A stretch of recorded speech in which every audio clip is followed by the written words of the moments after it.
Halo dan selamat datang di Artatama TV. Siapa yang tidak ingin menjadi orang kaya? Pasti banyak sekali yang ingin menjadi orang kaya. Kekayaan memang tidak menjamin kebahagiaan, namun jika memiliki uang dan harta yang berlimpah, semua hal yang diinginkan akan mudah didapatkan. Untuk menjadi orang kaya, tidaklah mudah. Walaupun sudah terlahir kaya, namun pekerjaan tetaplah dibutuhkan untuk menambah dan menjaga kekayaan yang dimiliki. Di Indonesia, sudah banyak orang dengan kekayaan yang berlimpah. Siapa sajakah mereka? Berikut deretan orang Indonesia yang paling kaya. Robert Budi Hartono. Robert Budi Hartono lahir di Semarang, tanggal 28 April tahun 1940. Ia adalah seorang pengusaha Indonesia. Ia merupakan anak kedua dari pendiri perusahaan jarum yaitu Oi Wiguan. Robert merupakan keturunan Tionghoa Indonesia. Kakaknya bernama Michael Bambang Hartono. Total kekayaan Robert pada tahun 2019 yang dicatat Forbes mencapai 18,6 miliar dolar menempatkannya sebagai orang terkaya ke-54 di dunia dan orang terkaya nomor 1 di Indonesia. Selain jarum, Robert dan Michael adalah pemegang saham terbesar di Bank Sentral Asia atau BCA. Mereka berdua melalui Varindo Holding Limited menguasai 51% saham BCA. Selain itu, mereka juga memiliki perkebunan kelapa sawit seluas 65.000 hektar di Kalimantan Barat sejak tahun 2008, serta sejumlah properti di antaranya pemilik Grand Indonesia dan perusahaan elektronik. Salah satu bisnis grup jarum di sektor ini bergerak di bawah bendera Polytron yang telah beroperasi lebih dari 30 tahun. Perusahaan Polytron ini juga memproduksi ponsel yang sebelumnya hanya memproduksi AC, kulkas, produk video dan audio, dan dispenser.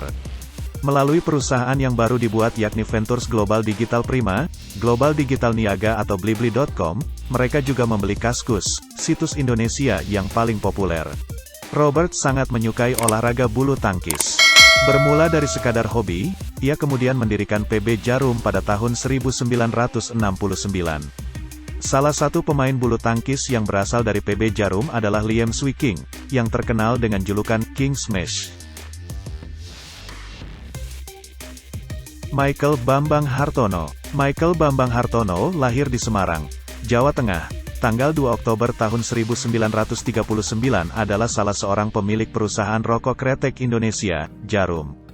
Bambang dan adiknya, Robert Budi Hartono, mewarisi Jarum setelah ayah mereka, Oi Wiguan, meninggal pada tahun 1963. Oi Wiguan meninggal tidak lama setelah pabrik rokok Jarum terbakar habis. Bambang dan Budi bahu-membahu mengibarkan bendera Jarum sampai ke luar negeri. Saat ini Jarum mendominasi pasar rokok kretek di Amerika Serikat, jauh melebihi Gudang Garam dan Sampurna. Pada 2019, Forbes merilis daftar orang terkaya di Indonesia. Budi Hartono dan Bambang Hartono menduduki peringkat pertama dengan total kekayaan 38 miliar dolar Amerika. Bambang sendiri menduduki peringkat ke-56 dengan total kekayaan 18,5 miliar dolar.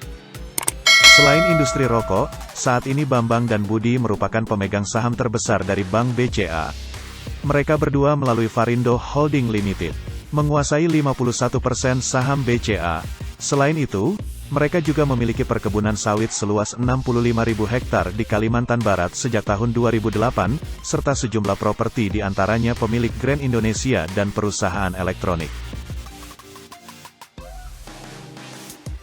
Sri Prakash Lohia. Sri Prakash Lohia lahir di Kolkata, India, tanggal 11 Juli tahun 1952 dari pasangan Mohanlal Lohia dan Kanchan Devi Lohia. Ia memiliki 3 saudara. Lohia adalah pendiri dan ketua Indorama Corporation. Indorama Corporation adalah perusahaan petrokimia dan tekstil. Lohia lulus dari University of Delhi pada tahun 1971 dengan gelar Bachelor of Commerce.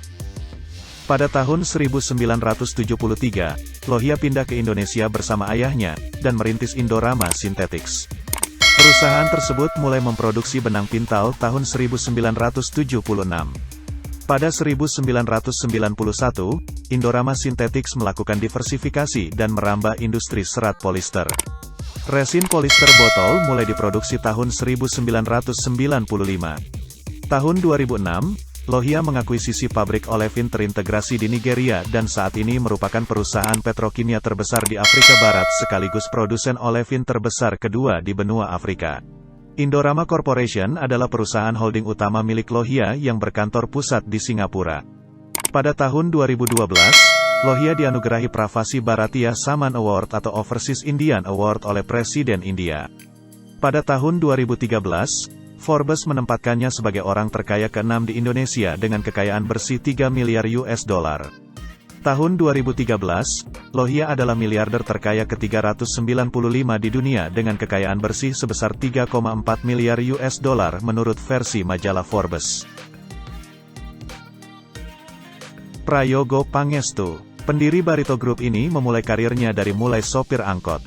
Jatuh bangun, ia rasakan. Puncaknya, sang Raja Kayu Prayogo Pangestu masuk salah satu orang kaya Indonesia. Prayogo Pangestu lahir di Sambas, Kalimantan Barat, pada tahun 1944. Terlahir dari keluarga miskin, mengharuskan Prayogo hanya menamatkan sekolahnya sampai tingkat menengah pertama.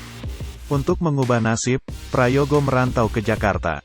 Namun, dia tidak terlalu beruntung tinggal di ibu kota Indonesia karena tidak kunjung mendapatkan pekerjaan. Oleh karena itu, ia memutuskan kembali ke Kalimantan dan bekerja menjadi sopir angkutan umum. Saat menjadi pengemudi, pada tahun 60-an, Prayogo mengenal pengusaha kayu asal Malaysia bernama Bong Sun On alias Burhan Urai. Pada tahun 1969 dia bergabung dengan Burhan Urai di PT Jayanti Group. Berkat kerja kerasnya, 7 tahun kemudian Burhan memberikan jabatan General Manager Pabrik Plywood Nusantara di Gresik, Jawa Timur kepada Prayogo. Prayogo menjadi GM di pabrik Plywood hanya setahun dan keluar untuk memulai bisnis sendiri dengan membeli CV Pacific Lumber, yang ketika itu sedang mengalami kesulitan keuangan. Prayogo membayarnya dengan uang pinjaman Bank BRI dan dia lunasi hanya dalam setahun. Dalam perjalanannya, Prayogo mengganti nama Pacific Lumber menjadi PT Barito Pacific. Kemudian bisnisnya terus meningkat hingga bekerja sama juga dengan anak-anak Presiden Soeharto dan pengusaha lainnya demi memperlebar bisnisnya. Bahkan Prayogo Pangestu menduduki peringkat ke-40 orang terkaya Indonesia. Pada era Presiden Soeharto, Prayogo termasuk salah satu konglomerat ternama yang dimiliki Indonesia. Bisnisnya dengan bendera Barito Group berkembang luas di bidang petrokimia, minyak sawit mentah, properti, dan perkayuan. Kini Barito Group dipegang generasi anaknya, Agus Salim Pangestu. Chairul Tanjung. Chairul Tanjung lahir di Jakarta, tanggal 16 Juni tahun 1962 dari pasangan AG Tanjung dan Halimah. Chairul Tanjung memiliki 6 saudara. Ia menikah dengan Anita Ratnasari Tanjung dan dikaruniai 2 orang anak, Putri Indasari dan Rahma Dwi Putra. Pendidikannya diselesaikan di Jakarta. Selepas menyelesaikan pendidikannya di SMA Budi Utomo Jakarta, Chairul Tanjung masuk jurusan kedokteran gigi Universitas Indonesia dan lulus tahun 1987. Pada usianya yang tergolong muda, yaitu 25 tahun, ia berhasil menamatkan pendidikannya. Ia juga mendapatkan penghargaan sebagai mahasiswa teladan tingkat nasional pada tahun 1984 sampai tahun 1985. Ia sudah mengenal bisnis sejak di bangku kuliah. Ia berjualan buku kuliah, kaos, dan lain-lain. Ia juga membuka fotokopi di kampusnya. Chairul Tanjung juga pernah mendirikan sebuah toko peralatan kedokteran dan laboratorium di Bilangan Senen Raya, Jakarta Pusat. Namun usaha tersebut harus berhenti di tengah jalan karena bangkrut. Perlahan namun pasti, Chairul Tanjung mendirikan usaha dengan 3 rekannya yang diberi nama PT Pariyarti Sindutama. Perusahaan ini memproduksi sepatu anak-anak untuk ekspor, dan pada awal dimulai perusahaan ini mendapatkan pesanan 160.000 pasang sepatu anak-anak dari Italia. Namun, dengan adanya perbedaan visi misi, akhirnya Chairul Tanjung memilih berpisah dan mendirikan perusahaannya sendiri. Atas kepiawaiannya membangun jaringan dan sebagai pengusaha, membuat bisnisnya semakin berkembang. Ia mengarahkan usahanya ke konglomerasi, dan memosisikan dirinya ke 3 bisnis inti, yaitu keuangan, properti, dan multimedia. Kemudian ia menamakan perusahaan tersebut dengan Para Group. Di bawah bendera Para Group, Chairul Tanjung memiliki sejumlah perusahaan di bidang finansial seperti Asuransi Umum Mega, Asuransi Jiwa Mega Life, Para Multifinance, Bank Mega Tbk, Mega Capital Indonesia, Bank Mega Syariah, dan Mega Finance. Sementara di bidang penyiaran dan multimedia, para grup memiliki Trans TV, Trans 7, Detik.com, CNN Indonesia, Mahagaya Perdana, Trans Fashion, Trans Lifestyle, dan Trans Studio. Selain bisnis-bisnis tersebut, para grup juga meluncurkan Bandung Supermall sebagai Central Business District pada tahun 1999. Seiring kesuksesannya di berbagai bidang, para grup berubah nama menjadi CT Corp. Nama CT diambil dari inisial pemiliknya, Hairul Tanjung. Dato Sri Tahir lahir di Surabaya, tanggal 26 Maret tahun 1952. Ia adalah seorang pengusaha di Indonesia, investor, filantropis, sekaligus pendiri Mayapada Group, sebuah holding company yang memiliki beberapa unit usaha di Indonesia. Unit usahanya meliputi perbankan, media cetak dan TV berbayar, properti, rumah sakit dan rantai toko bebas pajak atau duty free shopping. Pada umur 20 tahun, ia mendapat beasiswa di Sekolah Bisnis di Nanyang Technological University, Singapura. Di sana Tahir menempuh studi sambil mencari produk tiap bulan di Singapura untuk dijual di Surabaya. Dia membeli pakaian wanita dan sepeda dari pusat perbelanjaan di Singapura, lalu menjualnya kembali ke Indonesia. Dari sinilah, ia mendapatkan idenya untuk kapitalisasi produk impor guna membantu biaya sekolahnya. Di umur 35 tahun, ia bersekolah kembali, lalu menyelesaikan pendidikan keuangan di Golden Gate University, Amerika Serikat. Pengusaha sukses ini lebih dikenal sebagai seorang filantropis. Banyak kegiatan sosial Tahir yang terekam ketimbang sepak terjang bisnisnya. Ia orang yang berhasil secara finansial dan sosial. Kegiatan amal sosialnya di bawah naungan Tahir Foundation.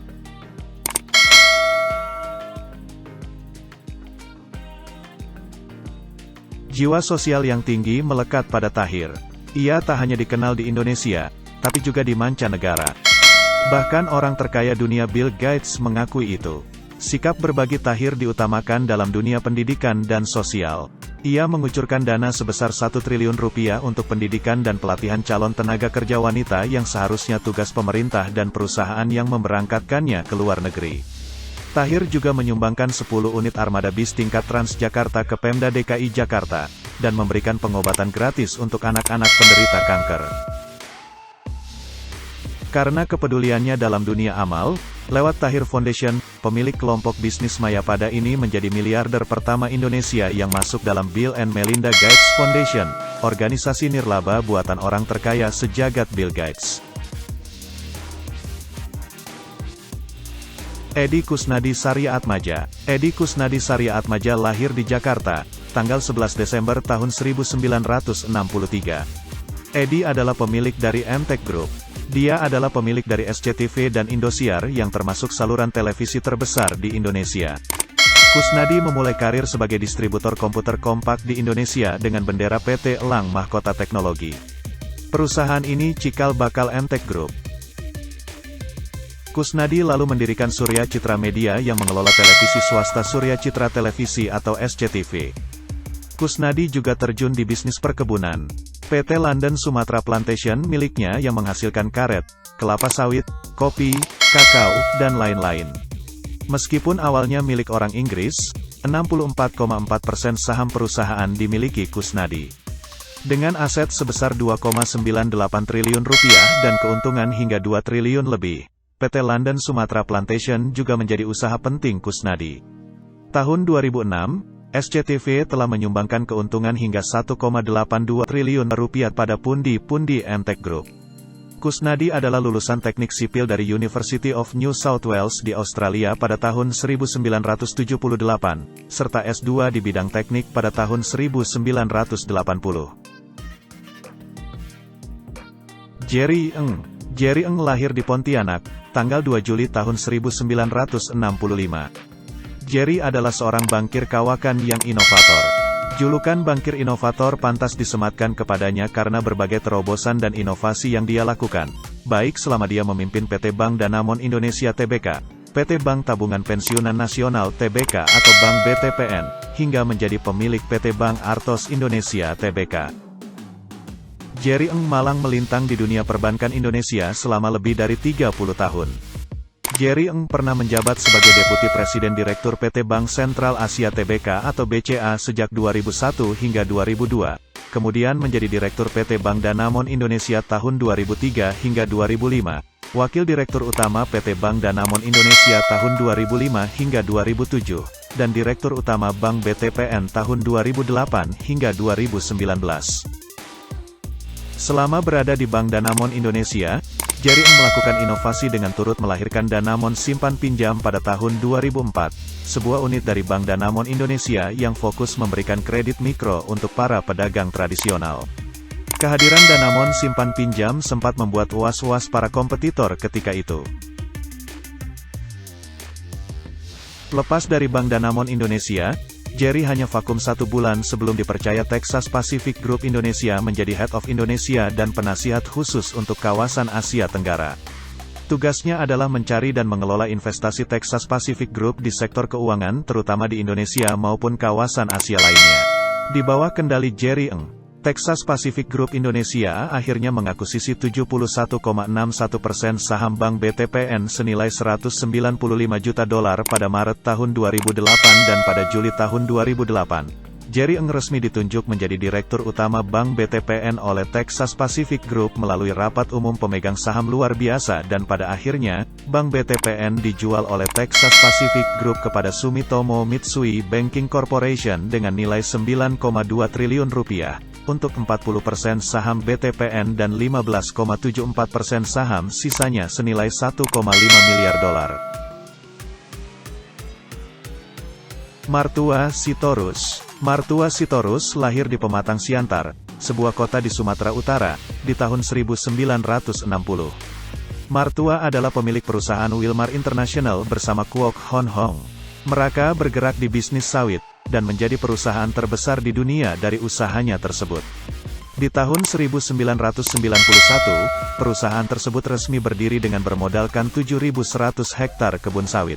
Martua Sitorus sebagaimana dicatat Forbes memiliki kekayaan bersih sebesar $1,9 miliar AS atau sekitar $27,27 triliun dan menempatkannya di urutan 1.325 orang terkaya di dunia. Bersama dengan Kwok Hon Hong, Martua Sitorus mendirikan Wilmar pada tahun 1991. Ketimbang di Indonesia, perusahaan ini memilih mencatatkan diri di Bursa Efek Singapura atau Singapore Stock Exchange.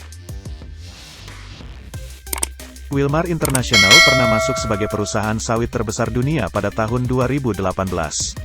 Saat baru awal berdiri, perusahaan ini memiliki kurang dari 10.000 hektar kebun kelapa sawit di Sumatera Utara. Kemudian perusahaannya terus berkembang hingga ratusan ribu hektar dan memiliki banyak pabrik pengolahan minyak sawit. Majalah Forbes bahkan menjulukinya sebagai Raja Minyak Sawit Indonesia. Mochtar Riyadi. Mochtar Riyadi lahir di Kota Malang, tanggal 12 Mei tahun 1929.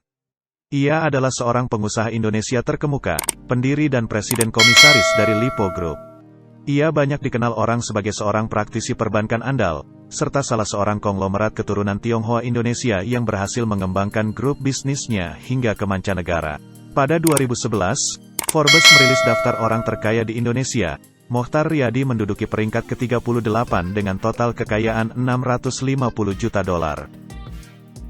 Mochtar Riyadi sudah bercita-cita menjadi seorang bankir di usia 10 tahun. Ketertarikan Mochtar Riyadi ini disebabkan karena setiap hari ketika berangkat sekolah, dia selalu melewati sebuah gedung megah yang merupakan kantor dari Nederlands Handelsbank, dan melihat para pegawai bank yang berpakaian rapih dan kelihatan sibuk. Mochtar sangat ingin menjadi seorang bankir, namun ayahnya tidak mendukung karena profesi bankir menurut ayahnya hanya untuk orang kaya, sedangkan kondisi keluarga mereka saat itu sangat miskin. Oleh mertuanya, Mochtar Riyadi diserahi tanggung jawab untuk mengurus sebuah toko kecil. Dalam tempo 3 tahun, Mochtar Riyadi berhasil memajukan toko mertuanya tersebut menjadi yang terbesar di kota Jember. Cita-citanya yang sangat ingin menjadi seorang bankir membuatnya untuk memutuskan pergi ke Jakarta pada tahun 1954, walaupun saat itu dia tidak memiliki seorang kenalan pun di sana dan ditentang oleh keluarganya. Mochtar Riyadi berprinsip bahwa jika sebuah pohon ditanam di dalam pot atau di dalam rumah tidak akan pernah tinggi, namun akan terjadi sebaliknya bila ditanam di sebuah lahan yang luas. Untuk mencari relasi, Mohtar Riyadi bekerja di sebuah CV di Jalan Hayam Wuruk selama 6 bulan. Kemudian ia bekerja pada seorang importer, di waktu bersamaan ia pun bekerja sama dengan temannya untuk berbisnis kapal kecil. Sampai saat itu, Mohtar Riyadi masih sangat ingin menjadi seorang bankir. Di setiap kali bertemu relasinya, ia selalu mengutarakan keinginannya itu. Suatu saat temannya mengabari dia jika ada sebuah bank yang lagi terkena masalah dan menawarinya untuk memperbaikinya. Mohtar Riyadi tidak menyia-nyiakan kesempatan tersebut walau saat itu dia tidak punya pengalaman sekalipun. Mohtar Riyadi berhasil meyakinkan Andi Gapa, pemilik bank kemakmuran yang bermasalah tersebut sehingga ia pun ditunjuk menjadi direktur di bank tersebut. Sebulan penuh, Mohtar Riyadi belajar dan akhirnya ia pun mengerti tentang proses pembukuan, dan setelah membayar seorang guru privat, ia akhirnya mengerti apakah itu akuntansi. Maka mulailah dia menjual kepercayaan. Hanya dalam setahun, Bank Kemakmuran mengalami banyak perbaikan dan tumbuh pesat. Setelah cukup besar, pada tahun 1964, Mohtar Riyadi pindah ke Bank Buana. Kemudian pada tahun 1971, dia pindah lagi ke Bank Panin yang merupakan gabungan dari Bank Kemakmuran, Bank Industri Jaya, dan Bank Industri Dagang Indonesia. Mohtar Riyadi adalah pendiri Lipo Group, sebuah grup yang memiliki lebih dari 50 anak perusahaan. Jumlah seluruh karyawannya diperkirakan lebih dari 50.000 orang. Aktivitas perusahaannya tidak hanya di Indonesia, tetapi juga hadir di kawasan Asia Pasifik, terutama di Hong Kong, Guangzhou, Fujian, dan Shanghai. Sejarah Lipo Group bermula ketika Mohtar membeli sebagian saham di Bank Perniagaan Indonesia milik Haji Hashim Ning pada 1981. Waktu dibeli, aset bank milik keluarga Hashim telah merosot menjadi hanya sekitar 16,3 miliar rupiah. Mohtar sendiri pada waktu itu tengah menduduki posisi penting di Bank Sentral Asia, bank yang didirikan oleh keluarga Liem Sioe Leong. Ia bergabung dengan BCA pada 1975 dengan meninggalkan Bank Panin. Bergabung dengan Hashim Ning membuat ia bersemangat. Pada 1987, setelah ia bergabung, aset Bank Perniagaan Indonesia melonjak naik lebih dari 1.500% menjadi 257,73 miliar rupiah. Hal ini membuat kagum kalangan perbankan nasional. Ia pun dijuluki sebagai The Magic Man of Bank Marketing. Sekian informasi yang bisa kami sampaikan pada kesempatan kali ini. Nantikan informasi menarik lainnya dari Artatama TV. Sampai jumpa di video berikutnya.